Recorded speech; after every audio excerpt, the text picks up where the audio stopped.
350 Rand. He gave some interesting examples about how some people use them. But I guess it's a cushion for another year, which for some people might be the difference between literally life and death. Look, 350 Rand isn't much. It's probably, it's a little over the petrol that I needed to come to the studio and go back home. That said, it's better than nothing. For someone who's got nothing, 350 Rand provides some relief, but it is in very exceptional circumstances where someone can save that money over a period of months for them to do something useful about it. For so many people, that money just disappears immediately. They buy a meal and a bit of tin stuff, etc., and the money is gone. For me, the biggest worry is that unemployment is rising, which means the tax base is shrinking.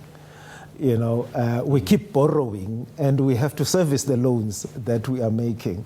And then you get July 2021 where, about 50 billion rands is wiped off the economy of South Africa. Why?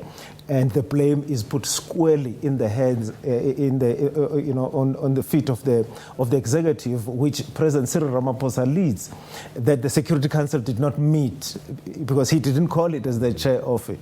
So I'm saying, things are progressively getting bad in the country. They're getting worse in the country. Fewer people are paying tax. And, we increase social grants. I'm just worried that, this bubble will at some point burst.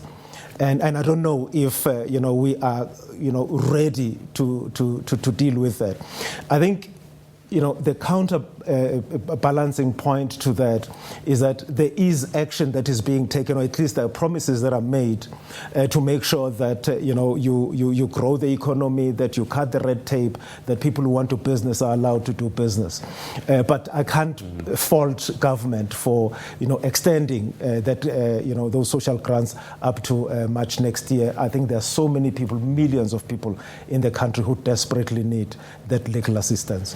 All right, so it's not a huge amount, but as Makhosini was saying, for some people who have nothing critically important, I suppose the key to this is it buys a bit of time to try and fix everything else so that by March next year, there might not be a need for this. But one gets a sense that it's unlikely that there's enough time to fix things. Yes. Indeed, when there's some measure of support is going to be required, whether it is continuation of this grant, and I won't be surprised if we do not have something like a basic income grant by next year this time, then there will be another extension of this grant or another comparable one. Because, yes, it is indeed the case that explosive politics is going to become even more explosive without that. It ties over, it fills a few gaps, fills a few tummies where it's desperately needed. So it makes a difference, and it also is important for the ANC, and ANC government politically, because it makes them that what ordinary people also refer to as the parent party. The father or the mother comes home with the food at night. And as long as the ANC has got this kind of measure and can offer that to the electorate, a large part of the electorate, there is a kind of guaranteed loyalty. Opposition parties, when they campaign, have great difficulty, we've heard that from them, to persuade people that those grants would be safe under another government by another political party. So it is a very, very important political tool for the ANC to keep that going. And yes, that of course brings us to the point of, should there be a basic income grant? And many people saying it is affordable. There will be a restructuring of the general grant system if there is a basic income grant. So it's not new money that is added onto a zero base. The current base would be consolidated. And it could be a more sustainable project that can guarantee income over a longer term and make people certain that is what they can plan for, and not a grant that may be or may not be, but probably will be extended from time to time. I mean, the politics of grants is a big question. I mean, yes, you must help the most vulnerable. But the idea really ought to be that these should be temporary measures, that you get a grant to get you on your feet and then you don't need the system anymore. But one gets a sense this is starting to become a long-term solution rather than a solution that should really be about, you're in trouble right now, we're going to help you and get you on your feet. How do we move from this? Because as we're talking now, it sounds as if we're going to be actually budgeting as a permanent item, and some people just won't bother because they know that this grant is there. Look, I don't think that, I'll disagree with you. I don't think that there are people who would decide that because they're getting this 350, they're not going to bother doing anything else, because it's just so little. Yeah.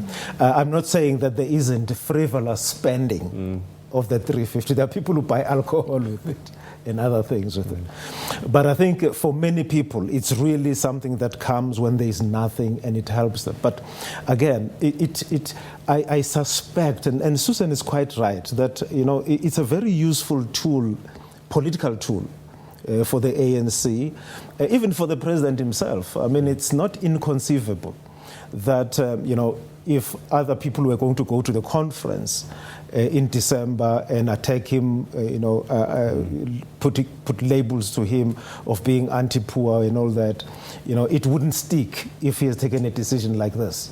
So it does help the ANC, it does help the president, but we cannot deny the fact that it does help people who need the help.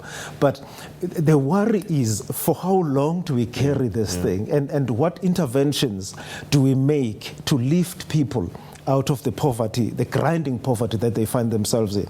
That's where issues like agriculture have to come in, because agriculture and tourism are some of the instruments or the drivers that we can use to drive inclusion of black people into the mainstream economy.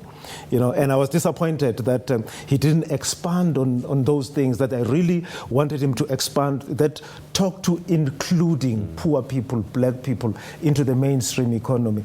Right now, all we're seeing is the government playing Santa Claus, giving people grants that, I don't know how long we can sustain them. I don't know how long we can sustain giving people free houses. When we could be giving them land and the instruments for them to be able to work the land, that at least they are not going to starve. They may even sell extra produce they get. So we will see as we progress as to how this grants thing is going to pan out, but I'm not optimistic about it. Yeah, it's a difficult one, because at the end of the day, what you want is full employment. Yes. I mean, we hear about these initiatives, particularly for the youth, where you get a job as an education assistant and so on and so forth. I once heard somebody speak about, young girls feel unsafe when they leave school and they need to walk home. Maybe you create escorts, people that can escort young people, and you pay them for that, so that you get a sense of having a job and it is of use, and that 350 or whatever it is that you're going to pay translates into some dignity but also some use. Yes, indeed. Yeah. There is so much scope for really socially constructive jobs, gaps that can be filled in and matched with that 350 Rand. But it's really such a comprehensive problem as to youth and the future that can be promised to them, and how they can be ensured also in education. And we heard hardly anything about education tonight. There's so much need for improvement in the education system, and make sure that is the biggest gift that can be given to the youth, to make sure they get a sound, practical and intellectually advanced education, to make them help pursue those opportunities, but that it is a link together in an all and comprehensive system, that those opportunities for better preparation for jobs are there, and that, yes, at once maybe small businesses or small subsistence farming has taken root, that can be taken forward into nurturing livelihoods. So I would like to see these different initiatives linked together, being knitted together into a comprehensive plan for youth advancement, because youth advancement is advancement of South Africa. Yes. All right, especially Investment given into that the future, yes. they're the majority of the population anyway, isn't it? I mean, that's the bottom line. All right, there's still so much more to unpack in this speech. We're going to take a break, and coming up, Nkululeko Majozi is a social security researcher at the Studies in Poverty and Integrity, okay, over here. And he joins us after the break on the government's plans to ensure that all municipalities fulfill their constitutional mandate to provide basic services to everyone in South Africa. So Nkululeko is going to be joining us after the break to share his thoughts with us about what he heard in the State of the Nation address and whether it actually addresses some of the needs that are out there. So all of that still to come after this. Stay with us.